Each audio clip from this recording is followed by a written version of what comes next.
Hi, I'm Captain Ariano with the San Jose Fire Department. Today we're going to go over how to create an emergency supply kit. Disasters like wildland fires and earthquakes often occur without warning, and assembling an emergency kit well before the disaster strikes is an important step to making sure you're prepared for any emergency that may arise. Let's go over the basics. First, you should keep your supplies in 1 or 2 easy-to-carry containers. Backpacks and duffel bags work great for this type of thing. When preparing your kit, pack enough supplies to last you at least 72 hours. You will want to pack supplies for each person in your household. Now, let's go over what should go inside your kit. In your emergency kit, you'll want to include at least a 3-day supply of non-perishable food and 3 gallons of water per person.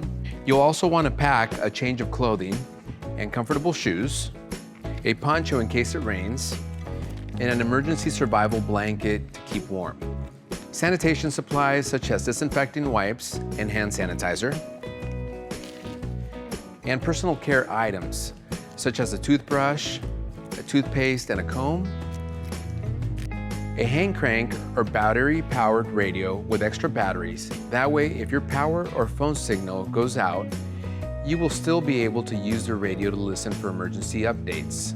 A flashlight. What you see here is a combination radio and flashlight. It also helps to keep a flashlight near your bed in case you have to evacuate your home in the middle of the night when the power goes out.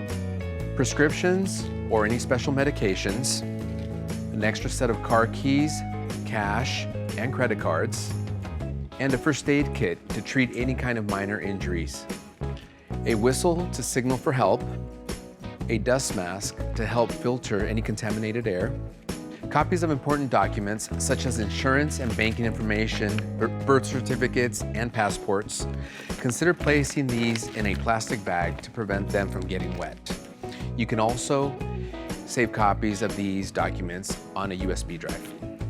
An extra cell phone, battery pack, and charging cords.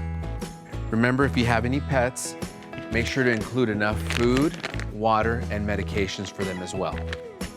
Store your emergency kit in a readily accessible place and remember to maintain it so it's always ready when you need it. Replace expired items as needed and update your kit as your family needs change. If you want to take your emergency kit prep even further, visit www.sjfd.org for more suggested supplies.